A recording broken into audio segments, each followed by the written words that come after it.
Hi, I'm Dr. Matthew Norton, founder of People Plus Purpose, and your host on this episode of the Truth Behind Dentistry podcast. And today I'm excited to be joined by Andre Shirdan. Andre is an inspirational speaker, executive coach, and certified trainer. He's worked with thousands of practices, helping to create systems for treatment planning, staff training, goal attainment, internal and external marketing, and computer systems integration, and that is just the start. So welcome to the podcast, Andre. It's good to see you. Thanks for having me.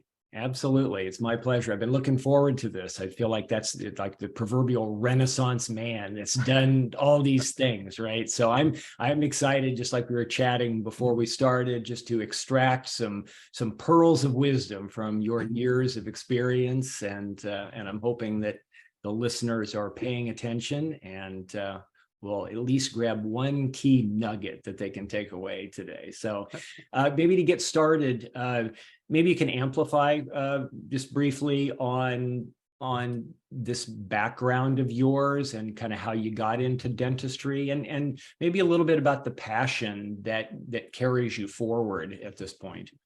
Well, I always tell the same story, and I do so many seminars that the story has become, legend. But I got into the business because I was tricked, like so many other people in the admin side of dentistry. My dentist married my sister, and all of a sudden, dentistry became a family business. And my brother-in-law, I always call him my brother because I like him more than my sister. But he took me under his wing, and the first day he even asked anything from me, he said, let's get in the car and let's go to a seminar, and I want to show you a little bit about the business of dentistry and what we do. And we wound up at a osseous surgery course where they assumed, the people doing the registration assumed I was a dentist. And in scrubs, I'm doing osseous surgery, placing demineralized bone in Gore-Tex membranes, when this is my first day. Wow. Other than having sat in a chair and having a prophy done. Right. My first day with anything in dentistry. And I faked my way through the course, was certified to do osseous surgery after this course. And from that day on, I never wanted to leave dentistry. Luckily, I had a dentist who was a CE junkie, and I went to every course that he'd go to. Got very passionate about non-surgical perio and implementing perio programs in offices, and ran with that.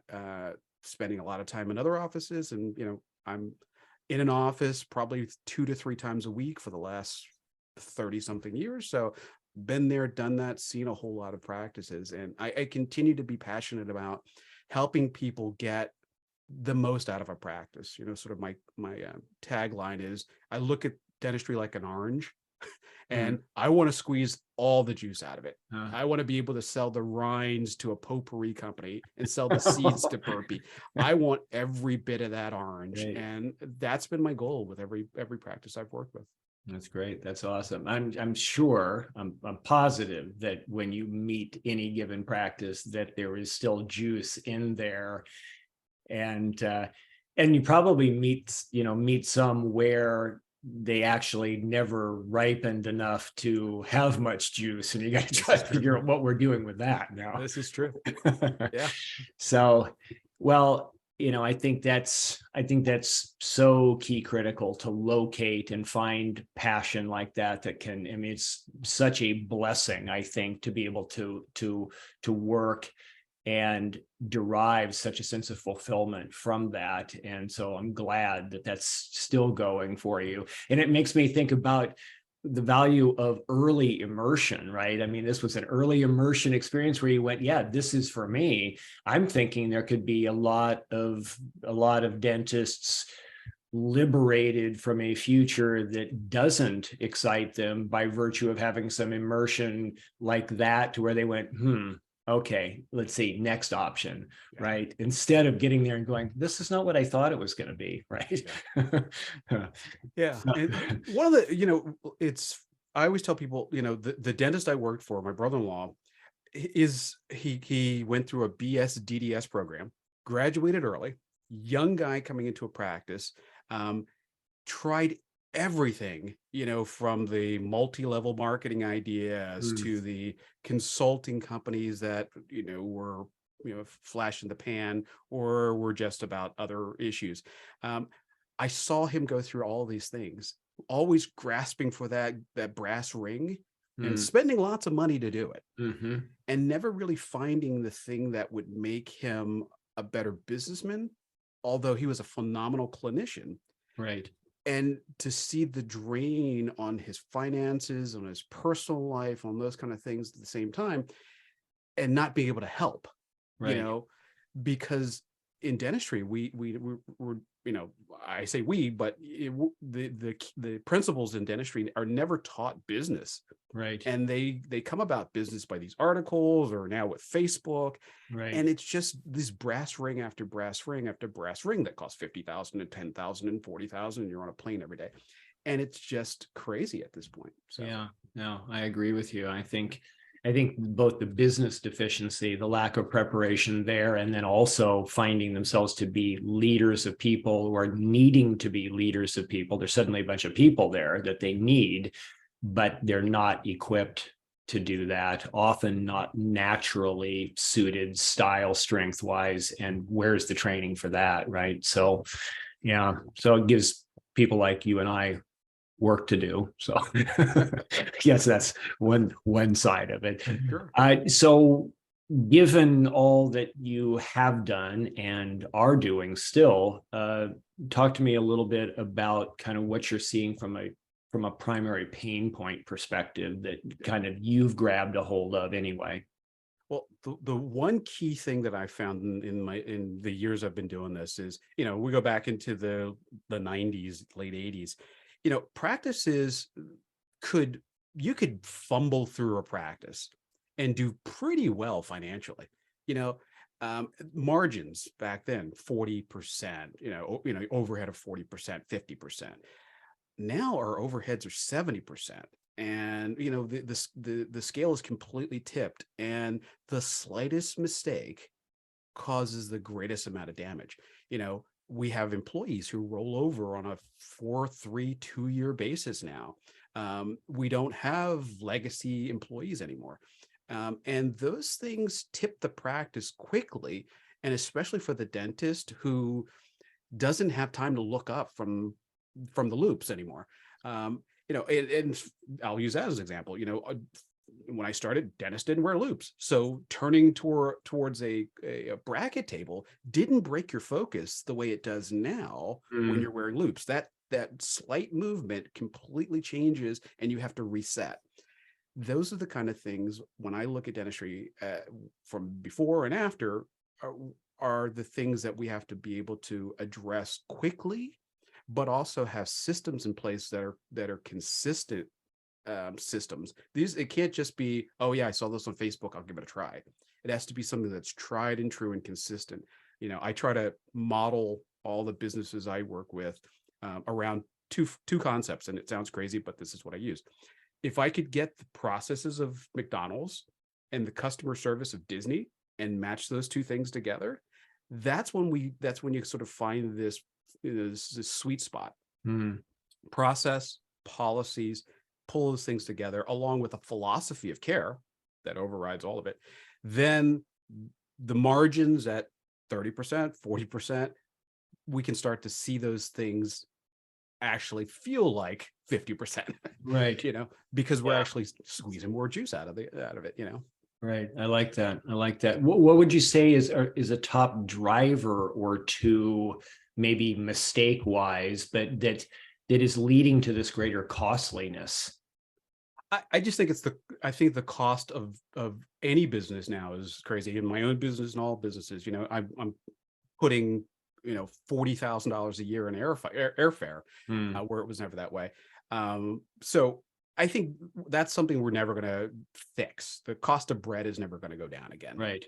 But at the same time, dentistry is one of those things where dentists typically love, I'm going to make that a typical statement, typically love what they do.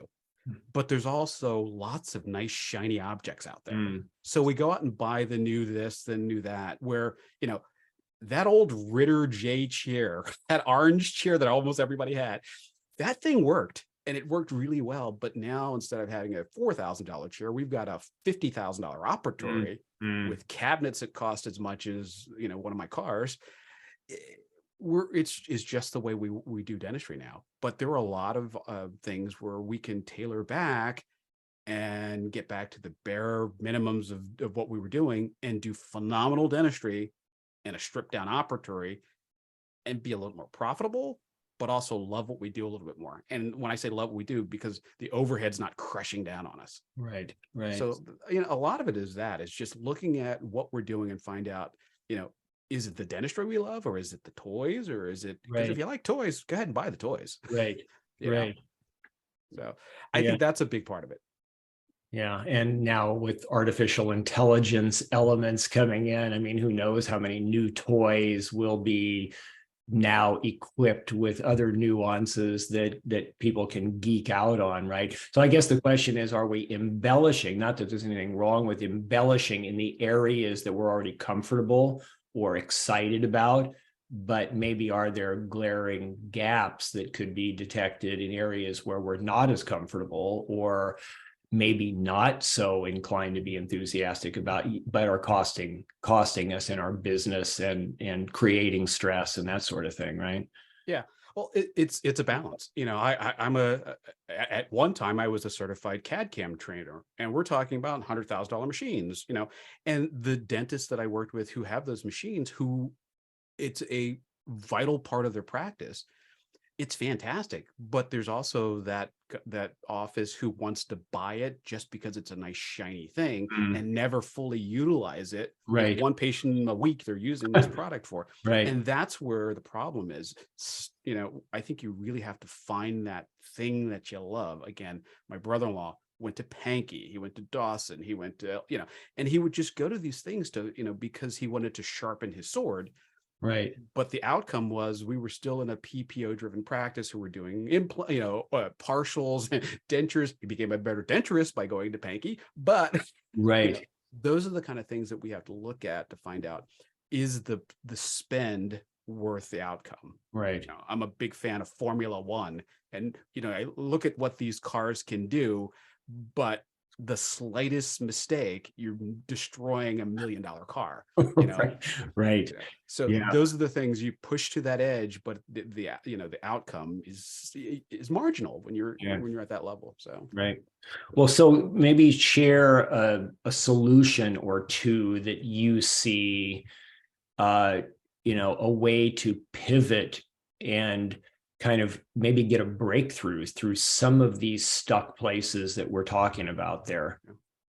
Well, you know, I've had this conversation with a lot of people recently, and one of the things I found is that when it comes to perio, because again, perio is a big passion of mine, you know, perio programs in offices, we bring somebody in and they teach us how to implement a perio program, and it's all driven on, okay, how can we better utilize the insurance codes? How can we do this kind of stuff?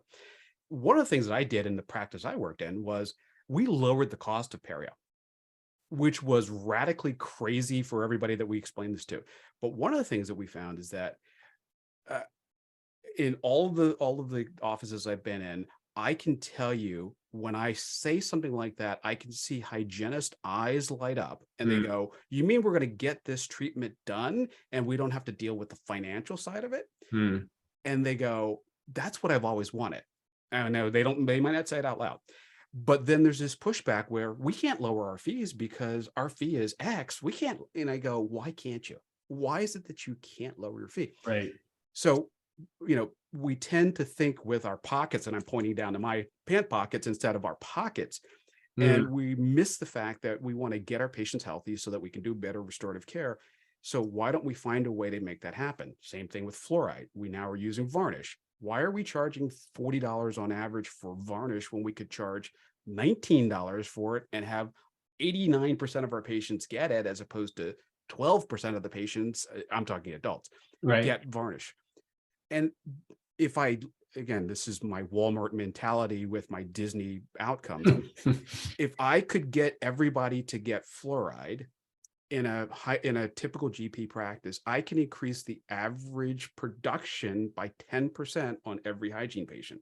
So if you're saying $190 and I can add $19 for fluoride, it's a mind blower. And if we truly believe in that, the efficacy of fluoride, and some people don't, but if we truly believe in fluoride, why don't we give it away at a cost, and we're still making 3x our cost, why don't we do things like that? And the answer is, well, we can't lower the price of fluoride. Well, sure you can. You can do anything you want. Right. We don't have $12,000 crowns. We have crowns that fit into a budget. So those are the kind of things that I look at that tip the scale. And we actually find that the office becomes more profitable. Our patients become healthier. We've done perio, we've done fluoride. And we can take patients through a cycle of care without them pushing back financially. But my methods are always a little out there, but at the same time, they're effective and more profitable even by lowering prices. But it's a weird thing because I approach dentistry from the businesses I've had outside of dentistry, which most dental offices aren't ready for, because they're just so used to regurgitating the same information we hear over and over again. So that's been like my mission. And that's why I'm that guy who sort of, like you see in the movie's script, the movie trailers, you see these titles of like grips and those kind of, nobody knows what those things are, but they're the people who are holding the most important instruments and making movies. So that's where I see myself. And I'm hoping at some point that we tip and people see it that way, but we'll see. So you're kind of focusing on, as I'm understanding, then kind of creating more pathways for people to actually access. Overall case acceptance is percentages that I see are pretty low, and that even without seeing, you could feasibly double that and not see any more patients and still not be providing, delivering the care that's been recommended fully, right? And that would be powerful. But also, what are we incentivizing by virtue of cost? And like the concept of something even being a loss leader, like this gives us an avenue to deliver value. And on the other hand, it will likely on the backside open up new opportunities for us to deliver more care that's needed, part of a trust relationship, right? That you're actually for my health. And so I think there's a lot of angles for ways to look at that, but I like your creative thinking in that regard. Yeah, it's, as I read these, I try to read as many business books as possible. And, I think we tend to read books about dentistry. We don't read, I kind of task every one of my doctors to read the E-Myth. And I say, okay, here's a book you have to read, skip some of it, but there's some good points there. There are certain business books that are essential to a business, but we never think about dentistry as a business. And that's the problem. And I think there's also this teeter that happens where we don't want to think about dentistry as a business because we're healing art, but it is a business ultimately. Right. And when the backside of my brother's story is my brother was diagnosed with ALS and died in 2015. One of the last things he said to me was, we were sitting around talking, he says, Andre, never, ever let another dentist die broke. So that's been my mission when I officially retired in 2016. I set out to say, I'm going to work with dentists on a daily basis to make sure that there's never another dentist who dies broke. And it's been sort of this mantra, and getting through to some people with, here's a pathway to, dental excellence, but also business excellence. Just follow me. I can help you through this path. But it's a tough one, but it does take a lot of faith. And I think that's a big part of it. Yeah. Well, that's good. I'm glad you're doing that. I think there need to be more voices like yours, and I'm glad you're having some impact there. Whether it's sometimes as much impact as you would like to see, or that's maybe another story, because I can relate to that too. But what else, when you think about impact that you're making, is there anything else that comes to mind that is you are feeling like is a a key contribution to the current dental story that you're wanting to speak to? Well, I mean, I see it every day, and the great thing is I run a Facebook group with about 15,000 people in it, and I see offices on a daily basis who say, I'm doing it your way, this kind of thing. I love those success stories. I love seeing those kinds of things, but also going into practices and seeing people using my perio program, which is called Stat Check, seeing them do that, hearing the over-the-counter conversations with patients who say, and my perio program uses a grading system for perio. Having patients say, my wife was here and she got a B, so I want to find out what I am. Hearing those kind of things, those are the kind of success rungs of the ladders that I love hearing. For me, I like being that behind the scenes guy who, I love seeing the success of the practices. I just had somebody who got a position because she did a YouTube video with me. And those are the kind of things now. It's all about the give back. I'm on the downside of my career, and it's always about the give back. It's about, how my brother-in-law Clyde gave to me, and now I'm giving back to other things. So I just want to see that happen. That's my goal at this point in my life.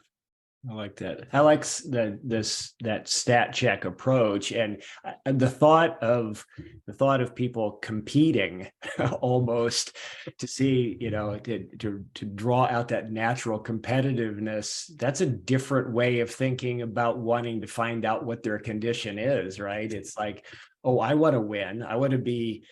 I don't know that I've heard anybody else frame it quite that way. So, as opposed to just getting the quote unquote bad news, right? Of what my perio status is, right? That, oh, can I be better and can I beat so-and-so? It's a healthy competition, right? It is. And I always joke with patients when I was doing treatment planning, it was like, well, if your spouse is a B, you're probably going to stay at a B unless you stop kissing her. But, and now they understand the disease process. The reason we ask people to throw away a toothbrush after the flu, that's one of those things that's now becoming something that we don't, it used to be that we wanted to raise our patients' dental IQ. My idea is I want to find where they are and meet them where they are and use the language that they're using, but also be able to have, a diagnostic tool that is consistent from provider to provider. So that, and I think the AAP is finally getting around to that too.